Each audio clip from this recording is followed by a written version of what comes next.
Um, when I attended the first workshop for this legislation, I was reminded by, I immediately got struck by this old Chinese curse that says, "May you live in interesting times." That's what this legislation is. It's a curse. And we'll go through it and let's talk about it.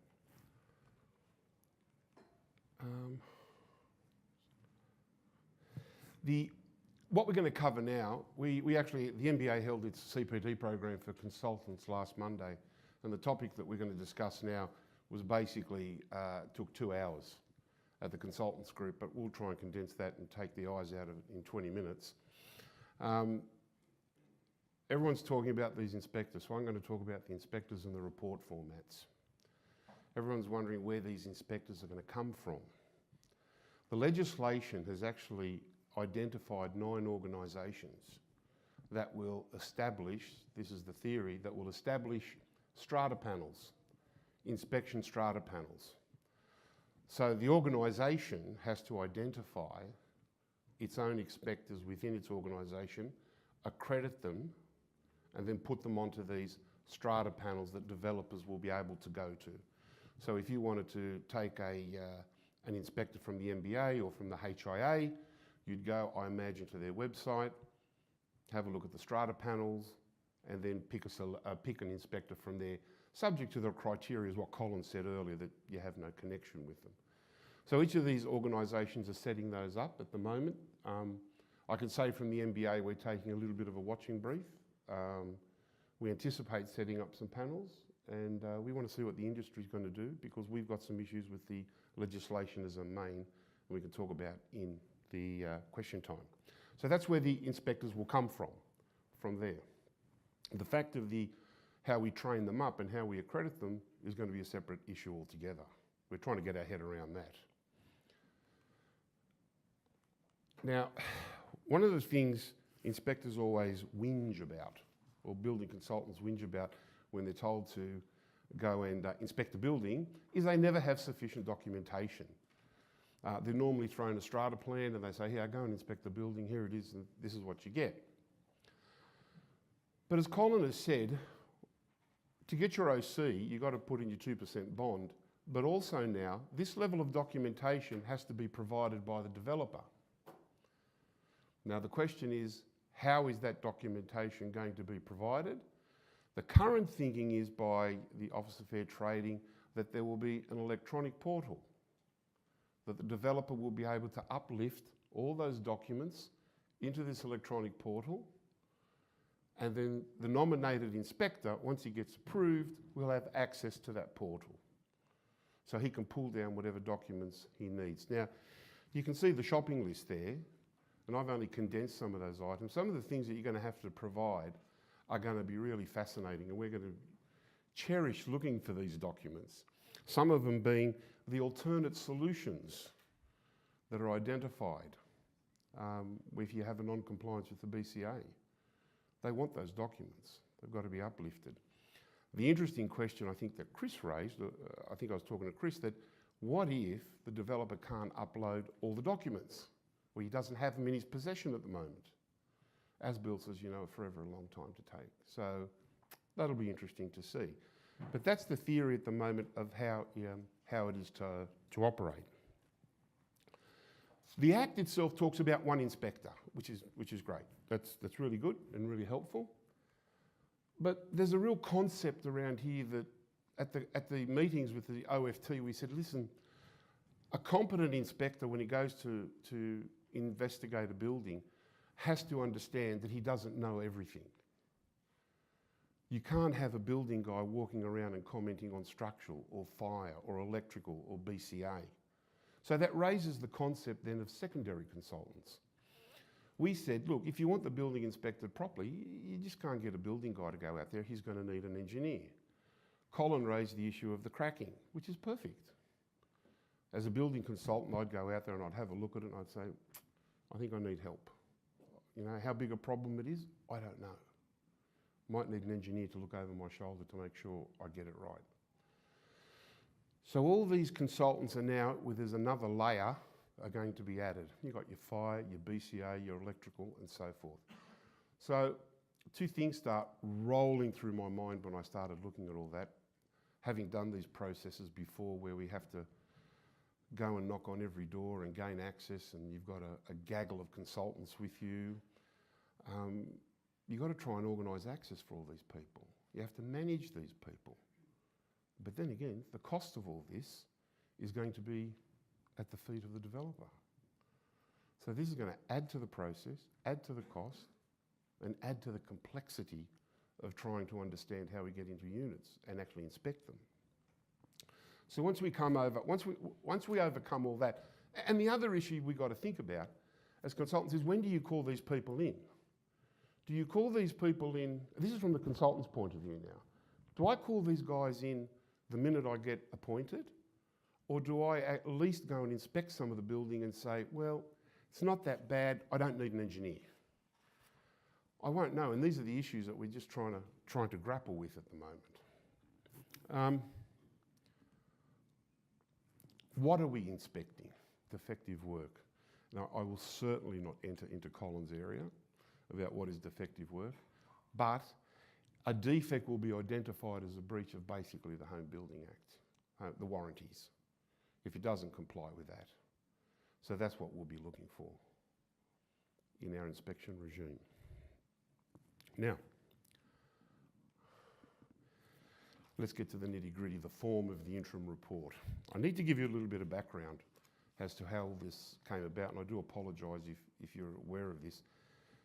This legislation is New South Wales based only at the moment. It was started a couple of years ago, and the intent of the Office of Fair Trading was that they would just have the legislation there, and in the Act they would say the form of the report would be as per the form approved by the Secretary. And there was no guidance given as to what the form of the report was. Meanwhile, in parallel, the Office of Fair Trading agitated Standards Australia. And they agitated Standards Australia to say, listen, you now have to come up with AS 4349.2, which will be called the Group Titled Properties Standard. So the standard can be developed and published, then all the Secretary has to do is issue a regulation and say the inspection reports have to be in the form of AS 4349.2. This went wrong. The Australian Standard Committee took a lot longer to formulate the standard. There was pressure from the government saying, you guys have got to finish the standard. And the government eventually just sort of went with the role, look, we can't wait for you guys any longer. We're going to commence on the 1st of January 2018. And now, on the department's website, is what you have in your pack, is the current approved form by the Secretary of the interim and final report format and techniques of how to, what's to be included. So let's have a look of what's to be included. It's in principle a fairly simple report. It's going to be a schedule format. All they want the inspector to do is to provide some identification of the defects. But as everyone has been, I imagine, thinking, and Colin has certainly raised it, is how far does the inspector go? So this is what we're told at the moment. It's to be a visual inspection, which is good for a start. The second part is that it's, we are to use equipment and techniques that do not involve destructive testing. So I imagine that means we'll be using moisture meters, we'll be using our blind sticks to be tapping tiles to see if the tiles are drummy, and we'll be using anything that won't damage the building. The next one is one that really frustrates us, is objects designed to be moved or open to be included. Now this is the DFT's criteria. What they're talking about there is they're expecting fire consultants or building consultants to actually unscrew access panels, which to us we're just sort of thinking, shaking our heads saying that's not going to happen. Can you imagine us going into a unit and having to open up every access panel? Now I understand why. They want to catch the developers or the construction where the fire dampers are not in place.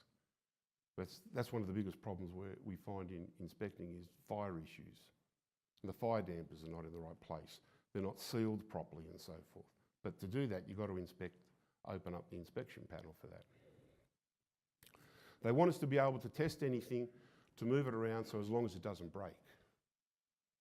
We can understand that. So we start wondering, well, hang on, does that mean now we have to turn on showers as well to see if the falls drain? So we're in uncharted territory here as well. We're not quite sure how far we are to go with this, because everything they ask us to inspect will add to the cost of what you guys have to pay for, because the developer pays for this.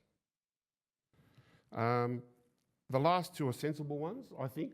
Recommend any further inspections and so forth, and recommend further opening up. In the interim report, we might say, look, we've seen a wet patch in the wall there. We put our moisture meter on it. Not sure what's happening, but look, we recommend that the builder opens up and finds out what the problem is. I think that's reasonable. We can identify that. Now, the report schedule. So it's just in a table format. So once we go in, we have a look, we walk around, we have a table format there. They want the lot, the unit number, the level, description of the defective work, which I think is reasonable. Any photographs? I think the photographs are important, so the developer and the builder know what they're looking at. Where did I see that defect? Interesting one, this one, the cause of the defective work, if reasonably practical. Big call. And the last one, rectification, I'll tell you why it's a big call in my view. There's a number of times we've walked into units and we've seen window sills or something like that wet. Some consultants, and this is our fear, some consultants will rush in there and say, oh, there's a flashing problem with the windows. You've got to rip the window out and replace it, or make good the flashing. You know, I can give you 3 reasons why the window sill could be wet without having to replace the window or the window flashings. It could be as simple as the rubber seals, and the glass is a bit loose and water's been blown through. It could be as simple as condensation. Now, for those who have actually seen condensation on windows really attack a window, it can be like a rainforest on the inside. And the last one, the window could have been left open by the occupant, which we've seen that too. So when the consultant has to start specifying the rectification, this really does become a real problem, because he's got to make a call. Now, there's a group of lawyers in town who are rubbing their hands together, Colin's not one of them, who are rubbing their hands together going, we can't wait for this to come in. One lawyer actually said to me, mate, we've got a statement of claim template on our computer, ready to go, and all we're going to do is insert the consultant's name when he stuffs up. And we're sitting there going, gee, thanks for that. We got the heads up, now we know what's happening. The unfortunate part is that translates to the consultant. So when he goes in there now and he looks at a defect, he goes, do I rip the window out or don't I rip the window out? Do I rip it out or don't I rip it out? Hang on. I can hear the court bells hearing, rip the window out. That way it'll be fixed for sure. It's and add another layer, which is just inappropriate. Whereas the consultants really just want to work with the developer and the builder. I think the perfect solution would be to have the builder walk around with the consultant, so they can identify things straight away together, and he's got his own defects list going as he's going through. So that's going to be a real problem, the report schedule. Now, just want to talk, that's from the DFT, and as I said, that is what you've got in your pack. That's the current U-Butte, what's approved by the Secretary. If you were to do one today, that's the format you would use. This is what's going to be in AS 4349.2. It's going to be a little different. It's going to be a bit softer. There's only one appendix that relates to New South Wales. The standard applies Australia-wide, but Appendix D will only apply to New South Wales basically with all the schedules. The big difference is that in the final report, the Australian standard asks the consultant to actually value the cost of making good. To show you how rough this legislation is through, and Colin was dead right, this just doesn't work. Colin, as far as I remember, there's no mechanism in the Act or the regulations that links defects, the cost of making goods, defects, to the bond. This scheme was brought in so whatever defects aren't fixed, the cost of making good the defects is taken off the bond, the bond, and whatever's left over gets handed back to the developer. Problem is, they rushed it through so quickly they didn't even link that. There's no mechanism for it. Now, Australian standard does do that, but the DFT currently at the moment don't do that, which is a bit bizarre. Now, I want to talk about some of the commercial issues. And this is the part that stings for the people, for all you people who've taken your time out to come today. You people are going to pay for that pleasure. You're going to pay for that pleasure, and I don't know what to say. I really don't. The DFT were talking to us about, oh, can you do it on a square metre basis, your price? No, we can't do it on a square metre basis. Oh, can you do it on a per unit basis? Well, maybe. Can you do it on a time charge? They're just trying to, work out a way of doing this. And we're saying to them, look, we don't know. We can walk into one development built by developer A, and it's perfect. We can walk into another building built by developer A, and it's atrocious. We all know the running joke. It all depends whether you've got the A team on it or the C team, and which subbies you've got on it. So we don't know. Now, I don't want to steal Philip's thunder, but I want to give you an idea of the sort of money you're looking at. So let's take a reasonable sized development of 300 lots. To do an inspection on that on a per unit basis on average, including common areas, now we have to see everything. We have to see everything because this Act, defines the building work as all lot property and common property. So we have to get into the lot property as well. So let's assume that it's about $500 a unit, all up to inspect, see, photograph, go back, type it up, and have the report ready. On a 300 lot development, that's about 150 grand. That's just for the building consultant. On top of that, add structural, fire, lift, electrical, hydraulic. Question we've got for you guys, how are you going to provide access for us on the outside of the building when we have to inspect the whole facade? I'm being cute here, but that's what the Act says. We've got to inspect everything. So that's going to be an issue. Some of the issues that we've got as well, the consultants are concerned about the agreement that's going to arise between the developer and the inspector, because there's going to be a commercial agreement as to our engagement, terms of payment, so forth, when we're paid, how we're paid. Who's going to be responsible for the secondary consultants? In other words, if I say to you as developers, look, I need a structural engineer, yeah, I'm not going to pay for him. You guys can pay for him direct. We'll manage him. We'll do what the lawyers do when they do it with experts. We retain you on behalf of our client. We'll instruct you, but the client pays. And we'll do the same as well. And any resolution of disputes, this could be really costly, really, really costly. And it's going to present a lot of difficulties. Speaking of difficulties ahead, there's going to be perceptions out there about the developer appointing the appropriate consultant. It could well be that developers will go around inspector shopping to get the most incompetent consultant.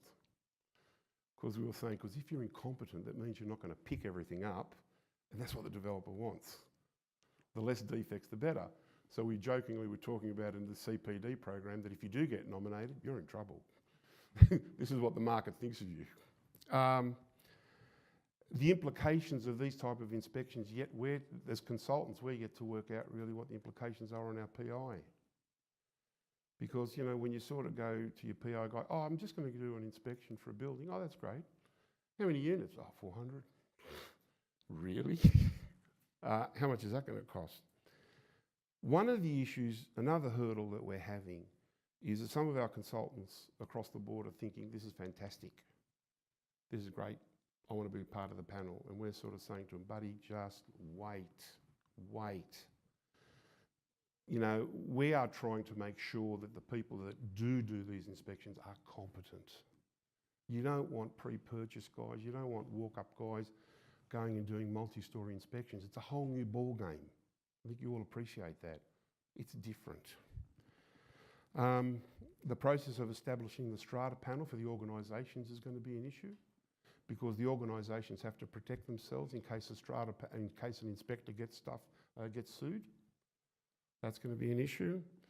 How to deal with potential latent defects. Colin brought up the classic one, that if I'm going out there inspecting and I see a crack in a wall that's 600 long, less than 1 millimetre deep, wide, and it's not drummy, not a defect under AS 2870.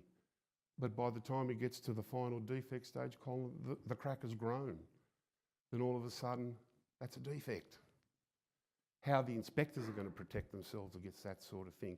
The old classic ones against thresholds in bathrooms when the water bar's not apparent at the threshold. 9 times out of 10, the water bar's there. You guys know how to build. We know it's there, but it's just covered up. But under AS 3740, that's a defect if you can't see it.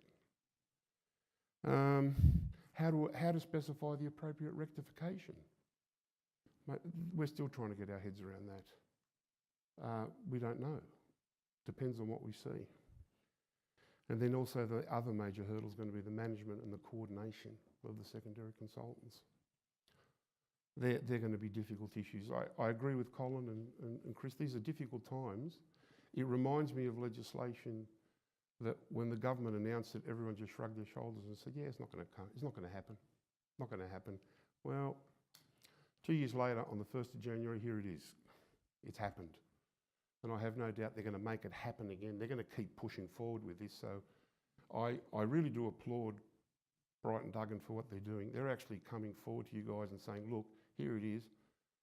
This is going to be a problem in about 2 years' time, because by the time we do all the time frames of construction and 12 months and so forth, and you really need to get your heads together now as to how you're going to do this.